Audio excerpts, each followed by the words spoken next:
We're on the brink of the 2025 season, and the Green Bay Packers look poised to be contenders once again.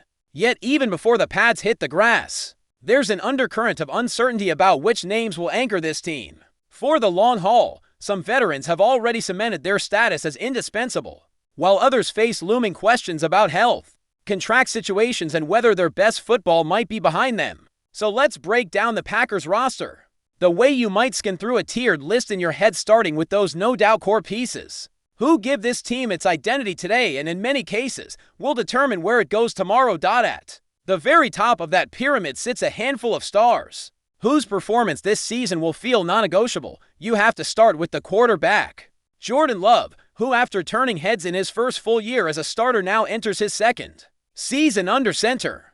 His blend of arm strength and mobility makes him one of the most intriguing signal callers in the NFC, and the Packers' trajectory hinges on him taking another step forward. Right alongside Love on offense is Josh Jacobs, fresh off another stellar campaign that placed him among the league's elite ball carriers. His north-south vision and punishing running style alleviate so much pressure from the passing game, and having a true three-down back of his caliber is a luxury few teams can claim. On the offensive line, there's no ignoring the impact of Xavier McKinney and Zach Tom, both of whom have quietly become rock-solid protectors in the trenches. Their ability to open creases for Jacobs and give Love the time he needs to probe defenses makes them foundational. Tucker Kraft, too, has emerged as a matchup nightmare at tight end, equally effective as a blocker and a seam-stretching receiver.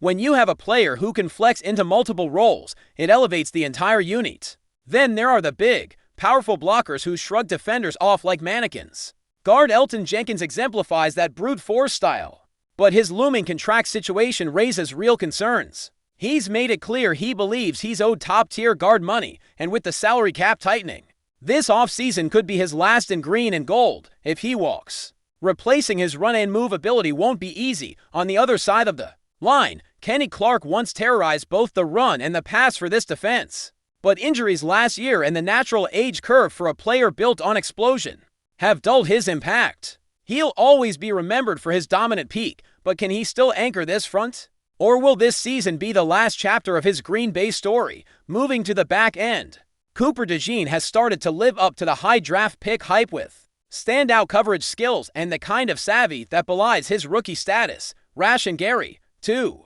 has flash game-changing moments off the edge, and when he brings his A game, he's virtually unblockable. Inside, Ed Ingram has quietly developed into a dependable interior lineman who can clog lanes and give edge rushers fits on third down. All of these players represent the glue that holds this team together, game in and game out.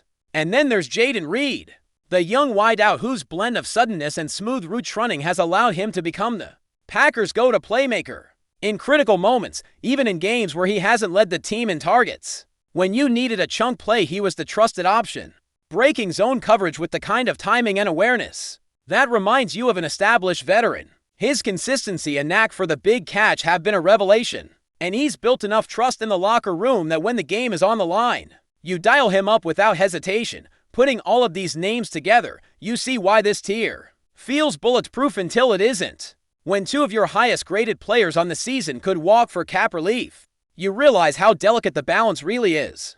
The Packers have engineered this roster to withstand attrition, but you still have to wonder if Jenkins signs elsewhere and Clark can't recapture that interior dominating form. Where do the next wave of playmakers come from? That's a conversation for the next tier, where we'll dig into those starters who are solid, but perhaps one injury or one contract fight away from uncertainty. For now, though, this group of 11 represents not just the best players today, but the ones who will define whether Green Bay's window stays open in 2025. Now that we've covered the unquestioned core of the roster, let's shift to the next stratum of Packers whose performance may very well decide whether Green Bay advances or stalls this season. This is the group of players who, while perhaps lacking the star sheen of those top-tier names, possess the talent and opportunity to swing games and, in some cases, shift the trajectory of the entire team. If the Packers are to sustain the momentum built by Love, Jacobs, McKinney, and company, they'll need sizable contributions here. At wide receiver, Christian Watson returns from injury with something to prove. His blend of size and speed gives defenses fits whenever he finds open grass. Yet he has to stay healthy and finish routes more consistently than he did as a rookie. Romeo Doubs demonstrated last year that he can haul in contested catches and make defenders pay for underestimating his physicality. But he must cut down on drops and refine his separation techniques against man coverage. Then, there's Dontavian Wicks, whose spectacular flashes in the slot hinted at a future breakout. He's a savvy route runner with quickness to create separation. Yet he needs more reps and trust from Love in critical moments. If even one of these three receivers can consistently win on intermediate routes, it will free up springboard plays for Jaden Reed and keep opposing safeties honest over the top. On defense, the secondary's fate rests heavily on Nate Hobbs and cornerback Evan Williams. Hobbs' aggressive press man technique can disrupt timing on deep routes, but his tackling angles sometimes leave him vulnerable against shifty receivers in space. Williams, meanwhile, combines length and instincts that make him a natural ball hawk, yet he must sharpen his recovery speed to avoid getting burned on double moves. Playing alongside them, Keyshawn Nixon has the footwork and ball skills to jump routes, and Javon Bullard brings the kind of physicality and film study chops that can transform borderline stops into game-changing takeaways. When these four operate in sync, blending coverage disguises timely communication and crisp tackling, the Packers' secondary can flip pressure cooker moments into defensive stops. Inside the front, Devonte Wyatt looms as the potential heir to Kenny Clark's run-stuffing role. Seasons ago, Wyatt's explosive first step and power made him a handful for guards to contain, and as a developing pass rusher he showed enough moves to win one-on-one battles. Last year, inconsistency and injury limited his impact, but if Wyatt can return to that 2023 form when he averaged over a tackle for loss per game, he will not only shore up the run defense, but also collapse pockets from the inside and force quarterbacks into hurried throws. His growth will be crucial because with Clark's effectiveness in question, Wyatt might need to shoulder some of that double-team attention.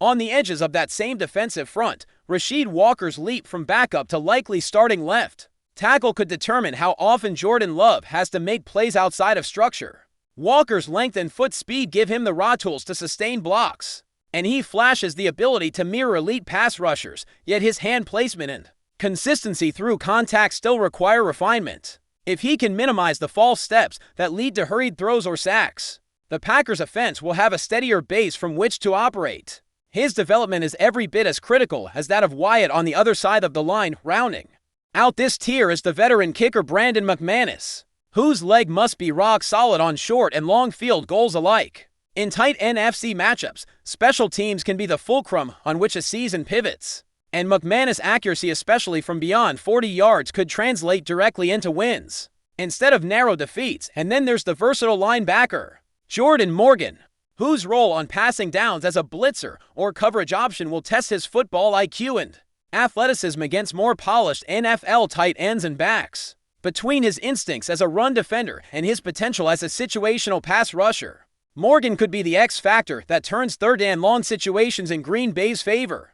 This second tier doesn't carry quite the same aura as those Hall of Fame caliber names atop the roster, but it may carry even more weight in the day-to-day grind of a 16-game campaign plus playoffs.